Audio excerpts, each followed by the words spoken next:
Guys, अगुना मराठा, welcome back to my channel. So this is your educated Arshdeep और आज हम एक बहुत ही क्रूशियल टॉपिक की बात करने वाले हैं। बेटा यही एक टॉपिक है जो आपकी नैया पार लगाएगा एग्जाम में, राइट? सो आज के सेशन में हम देखेंगे कि भाई एग्जाम में टाइम को कैसे मैनेज करें, स्पेशली इन मैथ्स एग्जाम, क्योंकि बच्चों का पेपर खत्म नहीं हो पाता है टाइम पे। ठीक है, तो आज के सेशन में हम डिस्कस करने वाले हैं कि भाई किस सेक्शन को कितना टाइम देना चाहिए और रिविजन के लिए कितना टाइम रखना चाहिए, और अगर हम रिविजन के लिए टाइम रख रहे हैं तो उस रिविजन वाले टाइम में क्या क्या चीज़ें हमें चेक करनी पड़ेंगी। ठीक है, तो प्रॉपर आपको चेकलिस्ट दूंगी आज के सेशन में, और आपको ऐसी कौन सी चीज़ें जिनको इग्नोर करना है और ऐसी कौन सी चीज़ें जिनका आपको ध्यान रखना है। ठीक है, तो सारी की सारी टिप्स मैं आज के सेशन में आपके साथ शेयर करने वाली हूँ and it is going to be really very helpful. ठीक है, सो स्टार्ट करते हैं with the very first thing कि भाई क्लास में या फिर मैं बोलूँ मैथ्स एग्जाम में मैथ्स पेपर की बाइफर्केशन कैसे होगी। देखो, आपको पता है कि आपको टोटल टाइम कितना दिया जा रहा है, 2 घंटे 15 मिनट। ये जो 15 मिनट है बेटा, ये आपका रीडिंग टाइम होता है। ठीक है, रीडिंग टाइम में आपको क्या करना है, पूरा पेपर देखना है। रीडिंग टाइम में आपको क्या करना है, सिर्फ इंस्ट्रक्शंस रीड करने में टाइम वेस्ट नहीं कर देना है, पूरा पेपर स्कैन कर लेना है एक बार कि भाई ये 14 क्वेश्चंस डाले हुए हैं। ठीक है, इसमें से मैं ऐसे क्वेश्चंस, इतने क्वेश्चन मुझे आते हैं और इतने क्वेश्चन मुझे लग रहा है कि शायद थोड़ा सा फंस सकेगा और अगर थोड़ा सा टाइम स्पेंड करूंगा और मैं कर पाऊंगा। लाइक बाइफर्केशन अच्छे से आपको करनी है। ठीक है, स्कैनिंग करनी है, उसके बाद क्वेश्चंस को मार्क कर लेना है। वेरी इंपॉर्टेंट, नोट कर लो बेटा, क्वेश्चंस को मार्क जरूर करना है। क्यों? क्योंकि देखो, जो भी तुम्हें थोड़ा सा भी ऐसा क्वेश्चन लगता है ना कि मैम ये क्वेश्चन फंस सकता है, उसके आगे डॉट लगा लेना, डॉट लगा लेना, या उसको थोड़ा सा सर्कल कर लेना, या उसके नीचे ऐसे मार्क लगा लेना, ऐसे मार्क लगा सकते हैं ना, ऐसे मार्क लगा लेना। ठीक है, एग्जामिनर इतनी सी मार्किंग के लिए कुछ नहीं बोलता है, ट्रस्ट मी ऑन दैट। ठीक है, और जो क्वेश्चन आपको अच्छे से आते हैं उनको ऐसे टिक टिक टिक टिक टिक लगाते चलो। तो पहले 15 मिनट में ये पूरा काम आपका हो जाना चाहिए। कोई भी इधर उधर नहीं देखेगा मेरा दोस्त कहाँ पे बैठा है। ठीक है, एग्जामिनर क्या अपना जो ड्यूटी लगी होती है जिन टीचर की, वो क्या कर रहे हैं। ठीक है, इधर उधर टाइम वेस्ट नहीं करना है, पूरा कंसंट्रेशन आपका अगर शीट हाथ में आ चुकी है तो उसको देखना है। ठीक है, अगली बात, 15 मिनट का तो शॉर्ट हो गया भाई। अब 2 घंटे को कैसे डिवाइड करें? अब 2 घंटे में हम 2 चीजें करेंगे। देखो, एक तो होगा पेपर राइटिंग, जो हमने पेपर लिखना है, जो भी हमने सॉल्विंग करनी है एंड ऑल। दूसरा होगा रिविजन टाइम। ठीक है, तो हम क्या करेंगे बेटा, हम 1 घंटा 35 minutes, 1 hour 35 minutes we are going to write the paper and in the last 25 minutes we are gonna revise the paper. So बेटा ये 25 minutes तुम्हारी ना लाइक बदल देते हैं, एक स्टोरी पूरी की पूरी पेपर की कहानी बदल देते हैं। ठीक है, तो रिवीजन को टाइम देना बहुत इंपॉर्टेंट है। जो बच्चे रिवीजन को इग्नोर करते हैं बेटा, वो कोई ना कोई एग्जामिनेशन से बाहर आते टाइम ना सिली मिस्टेक करके ही आते हैं, ये तो होता ही है। ठीक है, तो चलिए, ये आपको समझ में आ गया कि 1 hour 35 minutes के लिए हम पेपर लिखेंगे और बाकी के 25 मिनट्स हम रिवाइज करेंगे। ये 25 मिनट्स वेरी भी कर सकते हैं, 20 to 25 मिनट्स भी रिविजन के लिए बहुत होते हैं, 20 मिनट भी मिल जाए तो बहुत। ठीक है, इनकेस आपको पेपर में थोड़ा ज़्यादा टाइम लग गया, डजेंट मैटर, 5-10 मिनट का कोई फर्क नहीं पड़ेगा। ठीक है, चलो अभी यहाँ पे आ जाओ। अब आपको पता है कि मैथ्स के एग्जाम में आपके कितने सेक्शंस है, ए बी सी। ठीक है, सेक्शन ए में आपको 6 क्वेश्चंस आ रहे हैं, सेक्शन बी में भी 4 क्वेश्चन है और सेक्शन सी में भी 4 क्वेश्चन है। अब वेटेज की बात कर लेते हैं। अगर हम वेटेज की बात करें तो यहाँ पे सेक्शन ए की वेटेज कितनी है बेटा, आपको 2 मार्कर क्वेश्चन आएंगे, 2 मार्क्स के क्वेश्चन। सेक्शन बी में आपको पता है कि आपको 3 मार्क्स के क्वेश्चन आएंगे और सेक्शन सी में आपको आएंगे 4 मार्क्स के क्वेश्चन। ठीक है, तो सबसे ज़्यादा वेटेज किस सेक्शन की है, सबसे ज़्यादा वेटेज है सेक्शन सी की। सेक्शन सी में आपके पास 4 सवाल हैं, 4 नंबर के हैं, तो यहाँ पे 16 मार्क्स की वेटेज है। ये आपका 4 3 12 मार्क्स का सेक्शन बन गया और ये आपका 6 2 12 मार्क्स का सेक्शन बन गया। मतलब आप सेक्शन ए सॉल्व करो और सेक्शन बी सॉल्व करो तो आपको कितने नंबर मिलेंगे, 12 नंबर मिलेंगे। अब अगली बात जो तुमने ध्यान रखनी, ये बातें तो तुम्हें पता ही है। अब मैम टाइम को कैसे डिवाइड करना है, अब ध्यान से सुनना बेटा। तुम्हें पता है कि जो ये 2 नंबर के क्वेश्चन है ये सुपर इजी कैटेगरी के क्वेश्चन होते हैं, यस और नो, आसान से क्वेश्चन होते हैं। ठीक है, ये वाले जो क्वेश्चंस है बेटा, इनको 3 या 4 4 लाइन से ज़्यादा नहीं इनका सोल्यूशन जाता, मैक्सिमम 5 लाइंस लगा लो, इससे ज़्यादा सोल्यूशन नहीं बनता है इनका। छोटे छोटे से सवाल होते हैं। तो सबसे पहले कोशिश करनी है कि अपने एग्जाम में सेक्शन ए को उठाइए और ये जो 6 क्वेश्चन है, जितने भी इसमें से तुम्हें क्वेश्चन आते हैं, ठीक है, वो क्वेश्चन अपना शीट पे करने लग जाओ। अब कोशिश क्या करनी है, मैं तुम्हें ना स्लो राइटर्स जो बहुत धीरे धीरे धीरे धीरे पेपर करते हैं, बहुत धीरे धीरे धीरे कैलकुलेशन करते हैं, उनके हिसाब से मैं बता रही हूँ कि मैक्सिमम टाइम आप इतना अलॉट करें। मिनिमम तो भाई तुम्हारे हाथ में है कि तुम कितना जल्दी क्वेश्चन करते हो, कितनी तुमने मैथ्स के एग्जाम की तैयारी करी हुई है कि तुम्हारा कितना जल्दी क्वेश्चन निकल रहा है पेपर में, ठीक है। अब यहाँ पे देखो, अगर बेटा 6 क्वेश्चन है, अगर मैं बोलूँ कि बेटा एक क्वेश्चन को तुम 4 मिनट भी दे दो, मतलब 6 क्वेश्चन है तो टोटल हमारे पास कितना टाइम हो गया। अगर मैं एक क्वेश्चन को 4 मिनट बोल रही हूँ, अब ध्यान से मेरी बात सुन लेना बेटा, ये 4 मिनट मैक्सिमम है, 4 मिनट से ज़्यादा नहीं, आपकी सुई जानी चाहिए, ठीक है ना। ये मैक्सिमम टाइम है। 2 नंबर के क्वेश्चन में ना वैसे 2 मिनट भी नहीं लगते हैं, ठीक है, पर मैं आपको 2 मिनट और एक्स्ट्रा दे रही हूँ पर क्वेश्चन, ठीक है। सो 4 मिनट अगर आप लेते हो तो टोटल कितना टाइम बन गया, 6 4 24 मिनट्स। चलो 24 मिनट्स में भी मैंने तुम्हें 1 मिनट और एक्स्ट्रा दे दिया, मतलब सेक्शन ए को मजाल है कि अगर तुम 25 मिनट से ज़्यादा टाइम दे दो, ओके, तो सेक्शन ए को 25 मिनट से ज़्यादा वेटेज नहीं देना, टाइम नहीं देना, इतना ध्यान नहीं देना। 6 क्वेश्चन आएंगे, जितने भी तुम्हें क्वेश्चन आते हैं, पहले सेक्शन ए के जो क्वेश्चन तुम्हें आते हैं वो लगा लो, ठीक है। और जो एक आध क्वेश्चन, वैसे ऐसे होगा नहीं कि सेक्शन ए का तुम्हें क्वेश्चन नहीं आता, अगर सपोज एक क्वेश्चन फंस गया तो उसके लिए थोड़ा सा लाइक आधा पेज छोड़ देना, ठीक है। तो सेक्शन ए तुम्हारा 25 मिनट लेगा और लेना चाहिए। 25 मिनट से अगर ज़्यादा चला गया ना सेक्शन ए, तो देख लेना कि भैया यू आर लैगिंग बिहाइंड, तो मतलब भागने की ज़रूरत है, इतना समझ लेना, ठीक है। चलो आगे बढ़ते हैं। आगे क्या है, 3 मार्क्स का क्वेश्चन आ गए section B. Section B is important क्योंकि सेक्शन बी में तुमने 4 सवाल लगाने और तुम्हें 12 नंबर मिलने वाले हैं, ठीक है। अब ध्यान से मेरी बात सुनो, अगर 4 सवाल लगा रहे हो तो मैं अगर तुम्हें ये बोलूं कि बेटा एक सवाल को अगर तुम 7 मिनट भी दे दो, ध्यान से मेरी बात सुनना, 7 मिनट में तो भाई बंदा बोर हो जाता है क्वेश्चन लिखता लिखता, ठीक है। तो मैं ये मान के चल रही हूँ कि भाई 4 नंबर वाले क्वेश्चन में बच्चों ने मोती पुरोने हैं, टू प्रूव लिखना है, गिवन लिखना है, अच्छे से प्यारी सी डायग्राम बनानी है पेंसिल से, और उसके बाद फिर क्वेश्चन को प्रूफ लिख के फिर उसको अच्छे से सॉल्व करना है, फिर आंसर निकालना है, फिर क्लोजिंग स्टेटमेंट लिखनी है, जैसे कि मैंने तुम्हें पेपर प्रेजेंटेशन वाली वीडियो में बताया कि एक क्वेश्चन को कैसे बेस्ट तरीके से अटेम्प्ट करते हैं, ठीक है। तो अब ये 7 मिनट मैंने तुम्हें एक क्वेश्चन के लिए दे दिए, भाई बहुत होते हैं, अगर तुम सैम्पल पेपर में इस हिसाब से चलोगे तो तुम लोगोगे मैम हमारे पास तो प्लेंटी ऑफ टाइम है, ठीक है। तो अगर तुमने 7 मिनट भी दे दिए तो कितना बन गया, 7 4 28, मतलब 28 में भी अगर मैं तुम्हें 2 मिनट और एक्स्ट्रा दे दूं, भाई 30 मिनट्स, आधे घंटे में तुम्हारा सेक्शन बी खत्म हो जाना चाहिए। आधा घंटा दे दिया मैंने 4 क्वेश्चन करने के लिए। सेक्शन बी के क्वेश्चन भी ज़्यादा मुश्किल आएंगे, देख लो, एक आइडिया लगा के चल सकते हो कि एक क्वेश्चन कंस्ट्रक्शन का बनेगा। कंस्ट्रक्शन अगर तुमने ढंग से पढ़ा तो 2 से 3 मिनट से ज़्यादा नहीं लेगी, चलो 4 मिनट भी ले लिया अगर तुम धीरे धीरे बना रहे हो, ठीक है। एक क्वेश्चन कंस्ट्रक्शन का आ जाएगा बेटा, एक क्वेश्चन तुम्हारा एपी का बन जाएगा, ठीक है। एपी की भी तुमने प्रैक्टिस करेगी, छोटा सा चैप्टर है, तो मतलब 4 नंबर वाले क्वेश्चन भी ना मैनेजेबल होते हैं, तुम कर लोगे। एक स्टैटिस्टिक्स का क्वेश्चन आ जाएगा, तुम्हें करना है, तुम्हें पता है कि स्टैटिस्टिक्स के क्वेश्चन में क्या क्या करना है, ठीक है। अब 7 मिनट से ज़्यादा तो नहीं लग सकते ना बेटा, प्लस माइनस थोड़ा बहुत भी करते करते, नहीं इतना टाइम नहीं लगेगा, खुद पे भरोसा रखो। उसके बाद बात आती है 4 मार्कर वाले सेक्शन की, दिस इज सुपर इंपॉर्टेंट, तो इसके लिए टाइम का वेटेज मैं ज़्यादा रखूंगी क्योंकि ये लॉन्ग क्वेश्चन होते हैं, इसमें तुम्हें हर एक चीज़ डिटेल में एक्सप्लेन करनी होती है। अगर तुम सर्कल्स का या कोई भी मतलब ज्योमेट्री का क्वेश्चन लगा रहे हो तो तुम्हें प्रूव करना होता है साथ के साथ कि भाई हर चीज़ की एक्सप्लेनेशन चाहिए। थ्योरम ये लिखा है तो कौन सी थ्योरम यूज़ की है, अगर इन दोनों एंगल्स को इक्वल किया है तो क्यों किया है, 2 ट्राइंगल्स को कॉन्ग्रुएंट करना है तो कॉन्ग्रुएंट करके दिखाना पड़ेगा। तो 4 मार्कर क्वेश्चन ना थोड़े लेंदी होते हैं, इसलिए मैं इसके लिए क्या टाइम दे रही हूँ, पर क्वेश्चन टेक 10 मिनट्स, आराम से 10 मिनट ले लो तुम, एक क्वेश्चन के लिए 10 मिनट ले लो, ठीक है। 10 मिनट से ज़्यादा 4 मार्कर वाले क्वेश्चंस को नहीं देने हैं प्लीज़।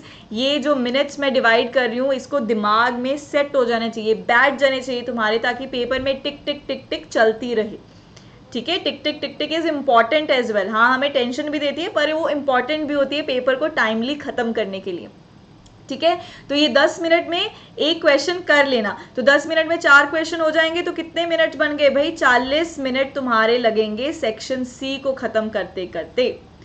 ठीक है, तो अब तुम खुद देख लो ये टोटल टाइम कितना बन गया तुम्हारे पास। ये टोटल टाइम बन गया तुम्हारा 1 hour 35 minutes।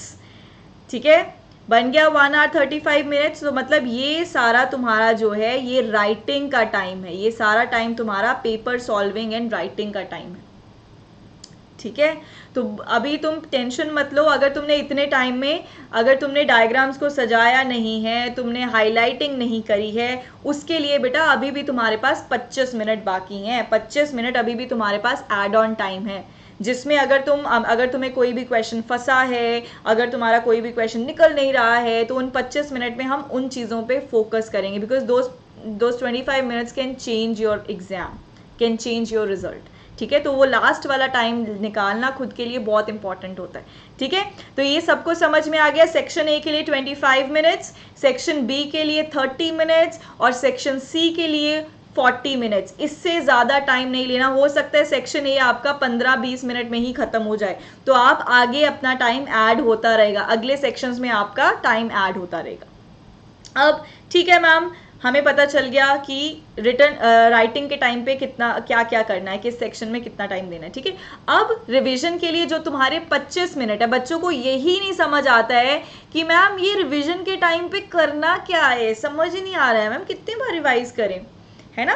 तो रिवीजन के टाइम पे आपको क्या करना है, तो मैं आपको प्रॉपर चेकलिस्ट प्रोवाइड कर रही हूँ, इसको दिमाग में बिठा लो। ये सब चीज़ें तुम्हारी टिक टिक टिक टिक होनी चाहिए इन दीज 25 मिनट्स। फर्स्ट चीज़ क्या होगी, पहले तुम क्वेश्चन पेपर से टैली करो। देखो, जब भी तुम कोई क्वेश्चन अटेम्प्ट कर लेते हो ना, उसके बाद तुमने क्या करना है, क्वेश्चन पेपर पे टिक लगा देना। कोई एग्जामिनर कुछ नहीं बोलता है भाई, टिक लगाने पे कोई कुछ नहीं बोलेगा, जिनकी भी ड्यूटी है।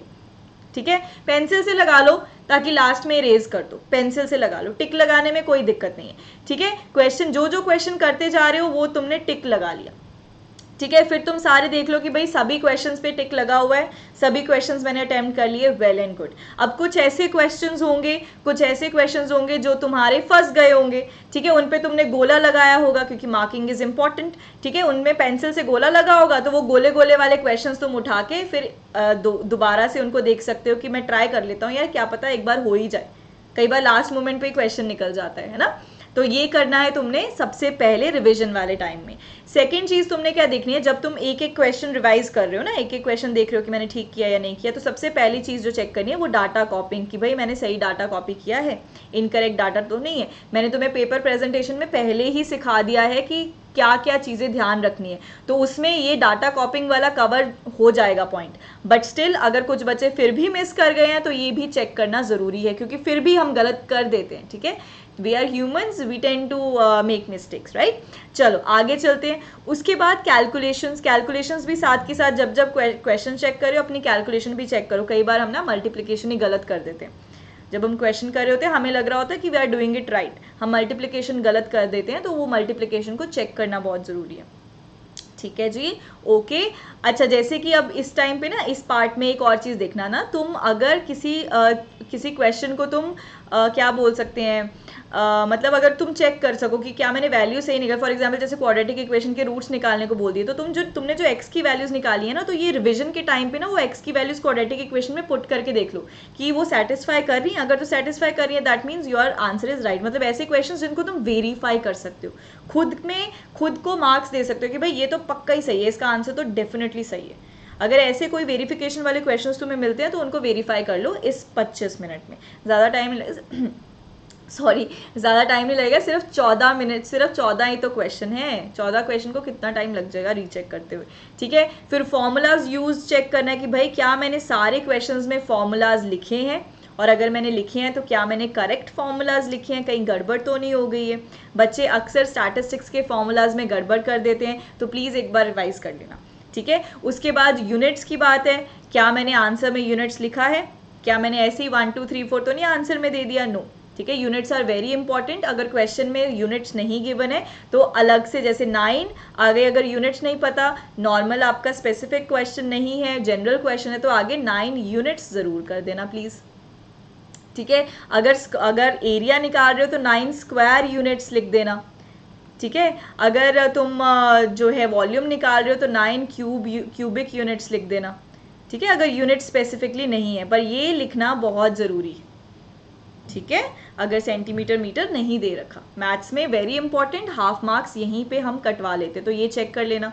ठीक है, उसके बाद में डेकोरेशन वाला काम आता है। ठीक है, डेकोरेशन को लाइक प्रायोरिटी नहीं देनी है, क्योंकि अगर तुम शुरुआत में ही पेपर सजाने बैठ जाओगे तो तुम अपना टाइम लूज कर रहे हो।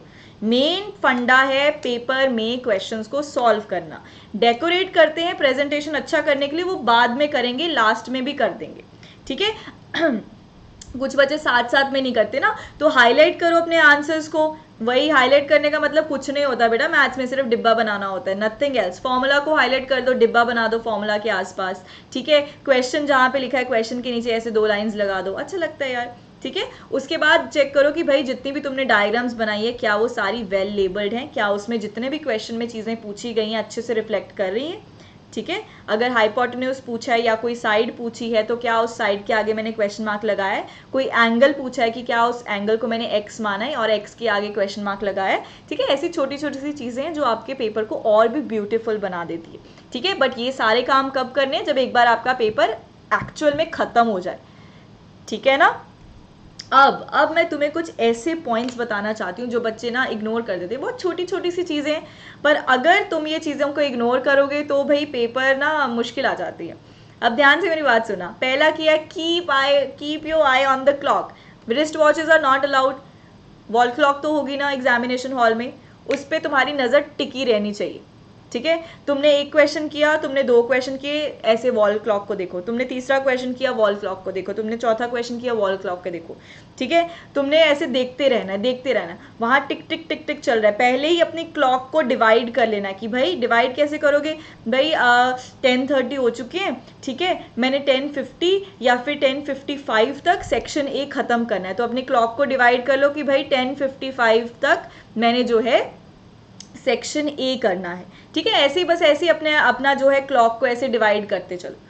ठीक है, अगर 10:30 पे पेपर शुरू हुआ है, या डिपेंड करते हैं ना एग्जामिनेशन तुम्हारा कैसा, मतलब तुम्हारे सेंटर पे डिपेंड करता है, उस अकॉर्डिंगली अपनी पहले क्लॉक में टाइम को डिवाइड कर लो कि जब घड़ी इतना टाइम बचा देगी ये सेक्शन हो जाना चाहिए। अगर नहीं हुआ तो थोड़ा स्पीड बढ़ाओ, इसका मतलब है कि तुम्हारा पेपर छूटने के चांसेस हैं, हरी अप।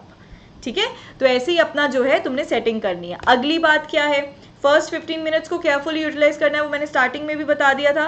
कोई भी इधर उधर नहीं देखेगा, दोस्त नहीं बनाएगा। ठीक है, आगे पीछे का ध्यान कोई नहीं देगा। जैसी तुम्हारी आंसर शीट तुम्हारे हाथ में आई है, क्वेश्चन पेपर हाथ में आए, जस्ट उस पर पूरा ध्यान जाएगा। उसको रीड करना, उसको स्कैन करना, क्वेश्चंस को मार्क करना, सुपर इंपॉर्टेंट। ठीक है, this will save a lot of your time. उसके बाद सारे क्वेश्चंस नहीं अटेम्प्ट करने हैं, स्टार सीक्वेंस में नहीं अटेम्प्ट करने हैं। वही क्वेश्चन जिनमें तुमने छोटे छोटे टिक लगाए होंगे उनसे स्टार्ट कर लो, जिनमें तुम कॉन्फिडेंट हो। तो उससे क्या होगा, तुम्हारा कॉन्फिडेंस बढ़ेगा, तुम्हारा पेपर अच्छा होने लगेगा, तुम्हारी स्पीड ऑटोमेटिकली बढ़ जाएगी। ठीक है, और तुम टाइम वेस्ट कम करोगे। अगर ऐसा क्वेश्चन पिक कर लिए जिसमें तुम फंस गए तो उस पर तुम बहुत टाइम लगा दोगे। भाई कैसे 5 के 10 मिनट निकल गए, 10 के 12 मिनट हो गए, तुम्हें पता नहीं चलेगा। ठीक है, हम भावनाओं में बह जाते हैं। तो अगर ऐसा कोई क्वेश्चन आता है तो उस क्वेश्चन को छोड़ दो, लास्ट में करेंगे। शीट में क्वेश्चन पेपर में मार्क करो एंड लास्ट में अटेम्प्ट करेंगे। नेक्स्ट चीज़ जो आपको ध्यान रखनी है, आसपास क्या हो रहा है उसको इग्नोर करना है। बहुत बच्चे होते हैं कि भाई जैसे कि तुम एग्ज़ाम दे रहे हो, कोई एक और टीचर आ जाता है, वो तुम्हारे जो सेंटर पे टीचर बैठा होता है उससे बात करने लग जाता है, तुम्हारा ध्यान ऐसे चल जाता है, यार ये क्या बात कर रहे हैं ना।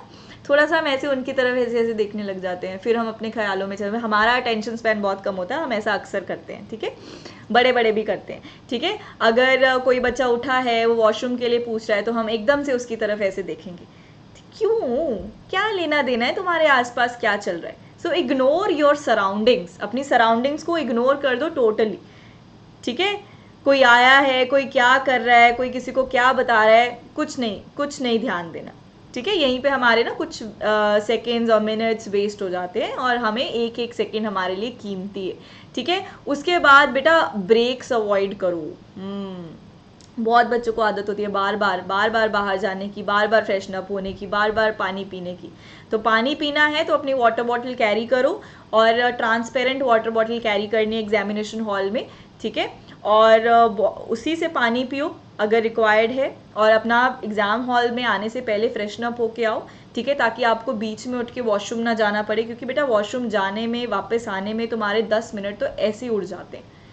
ठीक है, और हम यहाँ पे मिनट मिनट बचा रहे हैं क्योंकि ये मैथ्स का पेपर है, ठीक है। सो अवॉइड करनी है ब्रेक्स, ऐसी फालतू ब्रेक्स अवॉइड करनी है unless it's an emergency, okay. उसके बाद भाई तुम मैम मेरे पास पेन नहीं है, मैम मेरा पेन ख़त्म हो गया, मुझे पता नहीं चला, ma'am I need scale, I need eraser, note, please don't do this in the examination hall, ठीक है। ये तुम्हारा भी टाइम वेस्ट करता है, बेचारा जो तुम्हें दे रहा है, जो भले का काम कर रहा है, उसका भी टाइम वेस्ट हो रहा है, तुम्हारा तो हो ही रहा है, उसका भी टाइम वेस्ट हो रहा है, ठीक है। उल्टा तुम टीचर को बोलोगे मैम मुझे पेन दिला दो, टीचर अनाउंस करेगी बेटा किसी के पास एक्स्ट्रा पेन है, आधे से ज़्यादा बच्चों का टीचर की तरफ ध्यान जाएगा, तो it's all wastage of time. Avoid this thing, borrowing नहीं करनी है एग्जाम हॉल में, अपनी चीज़ें खुद से लेके जानी है।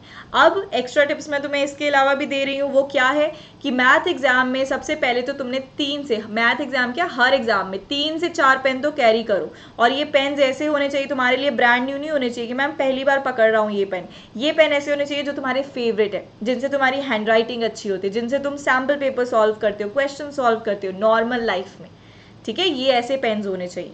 तो ऐसे 3-4 पेन जो हैं तुमने रोज़ कैरी करने हैं एग्जामिनेशन हॉल में। उसके बाद पेंसिल अगर तुम कैरी कर रहे हो, करनी चाहिए, डेफिनेटली करनी है, क्योंकि जितनी भी हाईलाइटिंग करनी है वो हमने पेंसिल से करनी है। तो पेंसिल कैरी करोगे तो वो शार्पन्ड होनी चाहिए, ऐसा नहीं है कि एग्जामिनेशन हॉल में बैठे हो भाई पेंसिल तो ब्लंट है, चलो यार शार्प कर लेता हूँ, ठीक है। वो शार्प करना, फिर उसका वो जो कचरा सा निकलता है उसको ऐसे साइड पे तुम वैसे करते हो, ठीक है। ये सारा टाइम वेस्टेज है, तुम भी समझ रहे हो मैं क्या बोलने की कोशिश कर रही हूँ, ठीक है। तो पेंसिल को ऑलरेडी घर से शार्पन करके लेना है। अच्छा, कंपास यूज होगी, कंस्ट्रक्शन चैप्टर में कंपास यूज होने वाली है, तुम्हें ऑलरेडी पता है, तो क्यों ना तुम अपनी कंपास को रेडी करके लेके आओ, उसमें जो छोटी सी पेंसिल डालनी होती है उसको शार्प करके कंपास में ऑलरेडी फिट करके अपने ज्योमेट्री बॉक्स में रखो और उसको लेके जाओ एग्जाम हॉल में, ना कि एग्जाम में जाके छोटू पेंसिल अलग है कंपास अलग है, एग्जाम हॉल में जाके वो फिटिंग्स ही कर रहे हो तुम, है ना। वो फिटिंग एग्जाम हॉल में नहीं करनी, वो उससे पहले ही सारी हो जानी चाहिए, ठीक है। एक रात पहले ये सारी चीज़ें तुमने रेडी रखनी है, ठीक है। उसके बाद तुम्हारी इरेजर होनी चाहिए, क्योंकि जो भी तुम क्वेश्चन पेपर पे मार्क करोगे वो सब हम इरेज करेंगे बाद में।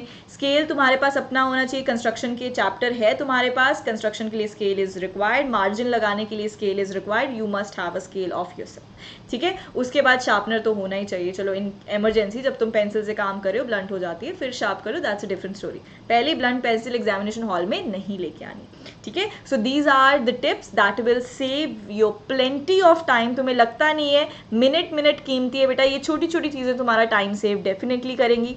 सो इन द लास्ट मैं फिर से यही बोलूँगी बेटा, I totally believe in you guys कि तुम इन सभी टिप्स को अच्छे से इस्तेमाल करोगे, और ये सारी जितनी भी मैंने टिप्स बताई ना बेटा, स्पेशली द टाइम डिवीजन वाला पार्ट, उसको सैम्पल पेपर सॉल्विंग के साथ मर्ज कर दो। अब जितने भी आज से तुम सैम्पल पेपर सॉल्व करोगे उनमें इसी तरीके से तुम टाइम डिवाइड करोगे, ठीक है। और देखो कि क्या मैं इस चीज़ को मतलब इस चीज़ को एग्जीक्यूट कर पा रहा हूँ, अगर नहीं कर पा रहे तो इम्प्रूवमेंट्स करो भाई, क्यों नहीं कर पा रहा हूँ, find figure it out, okay. और मुझे कमेंट सेक्शन में बताओ अगर आपको कोई भी हेल्प चाहिए बेटा, I will reply to your comments. किसी भी तरह की आपको हेल्प चाहिए, किसी भी तरह की आपको प्रॉब्लम है या कोई पॉइंट समझ नहीं आया, तो मैं नीचे कमेंट सेक्शन में हमेशा आप लोगों के कमेंट्स का आंसर करने के लिए बैठी हूँ, ठीक है। So thank you so much for watching this session, okay, and do not forget to like the video and share it with your friends, also subscribe to my channel, या okay, bye bye, take care, all the best.